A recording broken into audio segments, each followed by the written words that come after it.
Hello, welcome to the Omnivorous Bookworm.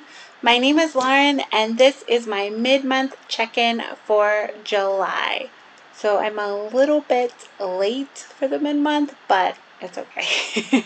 So these are all the books that I have read so far this month in July. So if you haven't already, please like and subscribe because I'm a new channel and every single subscriber is very much appreciated. So what I'm just going to do is just go through the books that I've read so far in the month of July. This month I am doing the Jane Austen July. So a lot of these books are related to the Jane Austen readathon, but some of them aren't because a lot of the books so far that I've been reading for the Jane Austen readathon are either nonfiction or classics that take a little bit more bandwidth for me to read. So I've been sort of interspersing easier books in between those. So the first book that I've read for this month is the Jane Austen Handbook, a sensible yet elegant guide to her world by Margaret C. Sullivan. So this was a nonfiction book that just goes through, at a pretty surface level, a lot of things with Jane Austen's world and how things were done. I really enjoyed the tone of the book. It's kind of funny, kind of cheeky. It's kind of like a sort of like a travel log. Like if you were going to travel back in time, and it would give you advice like, well, when this happens, you should do this. And I really enjoyed that. As far as the actual content of it, I didn't feel like, for me personally, it went very far. Like, there were a few things that I found really interesting and unique and different, but for the most part, I knew a lot of the stuff that was in it, which, I mean, I guess that's why it's a handbook. It says it's a handbook, but yeah, so if you've read anything, and I am not a historian by any stretch of the imagination, so if you are familiar at all with Regency England, or even just life in the 19th century, you'll probably know a lot of the stuff that's in it. And the way that the book is set up, it's all set up from the perspective of Jane Austen novels. So it takes different things from different novels and sort of explains the history behind them, or not the history, but why those things were happening, which I felt was interesting and compelling and all of that. But I was a little bit disappointed that we didn't get into like the different classes and how things would have affected people at different sort of economic classes, because it was all sort of from the upper middle class perspective, which is good and interesting. I would have preferred to know a little bit more. But in general, I mean, I feel like it set out what it was trying to do, and I enjoyed it. So I gave it 3.5 stars, because I feel like that's, yeah, that was where it fell for me. Alright, the second book I read was Lemon-Filled Disaster #3, Eugeena Patterson by Tyora Moody. This is a cozy contemporary mystery. It's the #3 in the series, but it's also a standalone. You don't have to read the other 2 books in the series. I have read the other 2 books. I gave this one 4 stars. I enjoyed it. I gave the first 2 in the series 5 stars, so I felt like this one, for me, I don't know, it was good. I really liked it, so I gave it 4 stars. But it was just a little bit lacking. So we follow Eugeena Patterson. She's a retired school teacher. She's a widow. She has adult children. And I really love her family. I love sort of the dynamics of her family, that they all love each other. And on the outside, like on paper, it's like the perfect family. But then they have their own sort of issues and problems. But nothing like... usually it's nothing very extreme. It's more like run-of-the-mill problems, but they're important for that family. And so I really appreciated that. A lot of times for her, though, that series, the mystery isn't the strongest part of the book, but I enjoy it. Like, it's a solid mystery, but it's not I would say in this one, it was not, the mystery was weaker than the first two. I think that, but it was still fine. It was still good, and I gave it 4 stars. I enjoyed it. If you're looking for a cozy mystery series, like a modern contemporary cozy mystery series, I would definitely recommend it. It takes place in the south of the U.S. And so the main character is African American, and so they do get in like some of the differences between like the different sorts of classes of people, and then like different races, but not in a way that's like, you know, hit you over the head with it and discuss it. It's more just from, because it's told in first person, it's like her description of what's happening and all of that, and I find that interesting as well, to get, anytime you can get like a sort of a view of all different levels of society and different people, I always enjoy that. Plus you get like the micro family version. I think it's a generally really well done series, and I enjoyed it. The third book that I read this month is The Mysteries of Udolpho by Anne Radcliffe. I did a standalone review for this book, so I will link that down below. I read this for Jane Austen July as well, because Anne Radcliffe was a contemporary of Jane Austen, and Northanger Abbey is sort of a satirized version of this Gothic classic. It was published in 1794. I really didn't know how to rate this book because I wasn't really reading it for enjoyment. I was more reading it out of curiosity and for historical information. But I ended up giving it 2.5 stars because I think obviously it did what it set out to do really, really well for that time. But I usually, so I'll rate on, if I feel like the book accomplished what it was set out to do, I'll give it 3 stars. And then if it did more than that, then I'll give it like extra bonus points. And if I really enjoyed it, so I sort of do like my subjective experience and what I feel like the book was trying to accomplish, and combine those two. This book was really a slog for me, I will be honest. It's over 700 pages, and I said in my review, and I think it's true, I really shouldn't have tried to read this book so quickly. I should have taken it a little slower, but I really want to read Northanger Abbey, so I was like trying to like go faster. It was probably a mistake, and it didn't do the Mysteries of Udolpho justice. So I say all that to say that's where my opinion is coming from. I wish I had enjoyed it a little bit more, but yeah, it's a really interesting book and historically very important and relevant. So yeah, but you can check out my review to find out more about it. The fourth book I read this month so far is Courtship and Marriage in Jane Austen's World by Maria Grace. This one is also nonfiction. I gave this one 4.5 stars. I did a video where I talk about 20 Regency facts that I've learned. Almost all of those facts came from this book. It was really chock full of information. What I really appreciated about this book, and I really enjoyed, was that she cited a lot of her sources. So if she would say that something happened, she would put the study or the paper that she had gotten that information from. But so it was academically written in that sense, but the style of the writing was very accessible, very easy to read. It definitely didn't feel like you were reading an academic essay or academic paper or something like that. And I really enjoyed those two things, the combination of those two things. I believe that this book is self-published. I could be wrong about that, but I did notice like there were some typos and things like that, and like there was one chapter where there was like a certain joke that was a solid joke, but it was done like 2 or 3 times.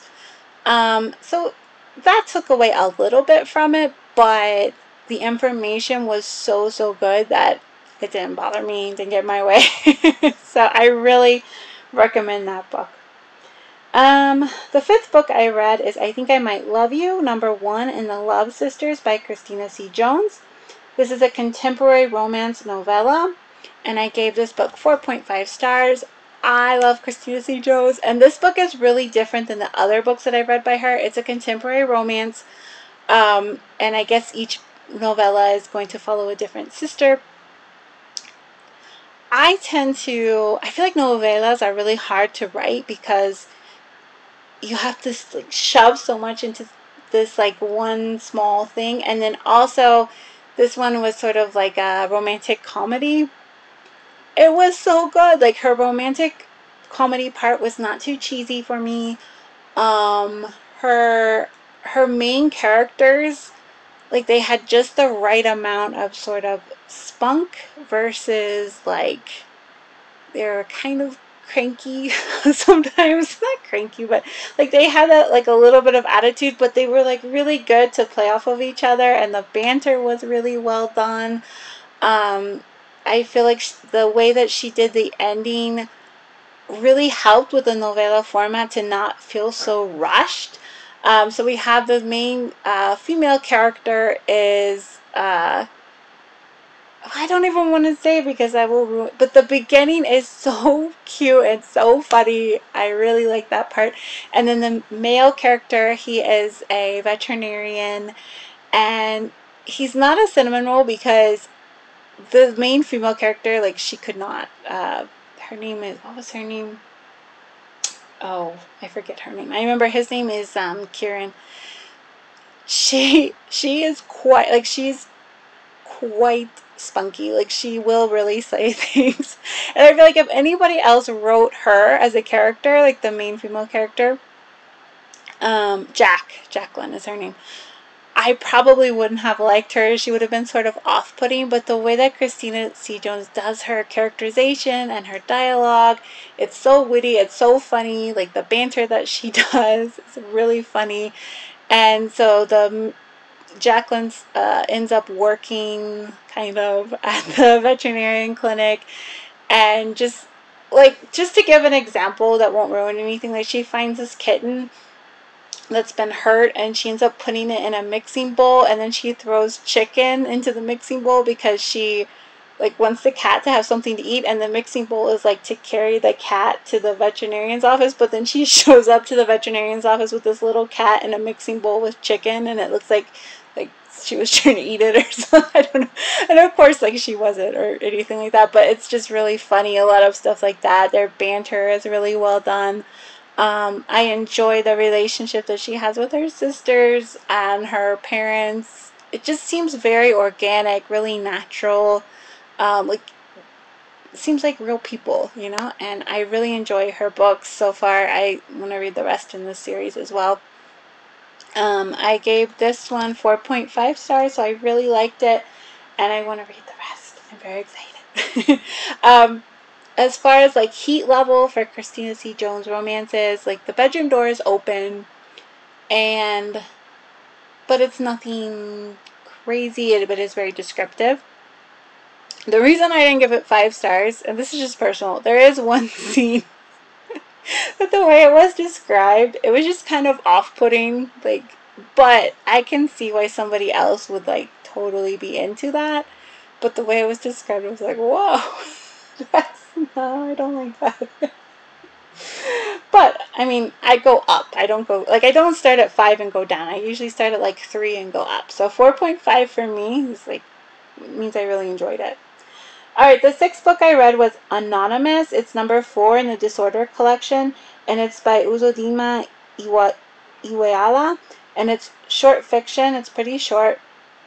I would consider this literary horror. I gave it 4 stars.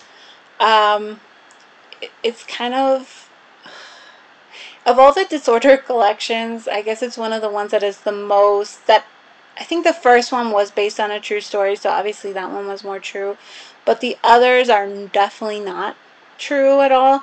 But this one could be true, and it makes it even more terrifying. So it's about a man who, I believe, he's originally from Nigeria, and he immigrates to the U.S. when he's a child, and he has a job where he travels all the time, and then he's returning to the U.S. With his U.S. passport, and he gets stopped at immigration and all the things that happen after that, or I guess customs. And it's really like scary. It's really scary. And as somebody who like I travel, I haven't been to the US for oh my gosh, almost 3 years. So I live in Mexico, but I'm originally from the US. And it's always weird to me when I travel. Certain airports are better than others, but there's certain airports that when you go through, and like I'm a US citizen, I have a US passport. Like there were times that I'm like traveling with my baby, and they are so horrible. Like they are so horrible. And every time I go through, I'm thinking, oh my gosh, what do other people have to go through? Like I can completely believe that something like this would happen. Like that's how, and it's always so weird because when I come back to Mexico and I have my, permanent residency card and they are so friendly and so nice, and I'm just like, how is it when I go to my own country they're so rude to me? I don't know. I just have that face, I guess. I don't know. But so I gave that book, or that's 4 stars. It's available on Kindle Unlimited, audio, and ebook. So it's really short. It's like, I don't know, 30 pages or something. It is written in, there's parts of the book that are written in second person, present, I think, yes. I didn't notice it because I was listening to the audio until later and I saw in the reviews. But the way it's done and being in short fiction, I think if there's ever a book that can pull, or a story that can pull off second person present, is this one. Because I usually hate it. It's like something I'm like, But in this one, I didn't even notice. But I was also listening to the audio, so maybe if I were reading it physically, it would have been a problem for me. I can't say that. But I just mention it because I know that a lot of people have issues with that, and just to give you a heads up. Alright, the 7th book I read was Lady Susan by Jane Austen. This is a classic, short, epistolary novel. It actually wasn't published, though, until 1871. I kind of feel bad about rating this book, or I don't know how to rate it, because obviously it was written long after Jane Austen's death and her sister's death. So, I mean, it was published. Did I say written? It was published long after Jane Austen's death and her sister's death. So I can definitely see that if she'd lived longer and she'd had the opportunity to like edit this book, and like the story itself is really, really, really good, this would easily have been, a 5-star book. But she didn't have that opportunity. So we just have what she wrote. And I feel kind of bad about it because it's like, well, she didn't put it out there. How can I rate it? So I ended up giving it 3.5 stars because I did enjoy it, and I feel like it did a good job of, what it set out to do. I should say I enjoyed the story. I don't know that the medium worked as well for me as a modern reader, but I don't know. It's really hard because as I was reading it too, there was just like a lot of things happening. So maybe if I'd had the opportunity to just sort of sit in a quiet room and just enjoy this book, I would have enjoyed it more. So like there's that too. And the way that a lot of the letters were written, it made things somewhat confusing, and it's odd because I really enjoy epistolary novels normally, and this is the first epistolary novel I've ever read where I feel like I think this would actually be better just told narratively.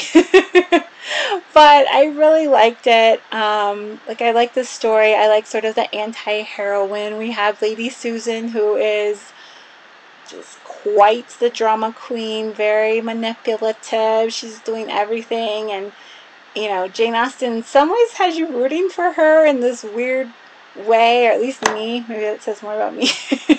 So we have letters from Lady Susan, and then she comes to stay at her brother's house. She's a widow, and her brother's wife does not like her, and so some of the things that happen with that, she's off doing all these salacious things, which I like that. But it is enjoyable too, because you do get this feeling that you're reading somebody's letters and like, you shouldn't be or something. I don't know, but I liked it.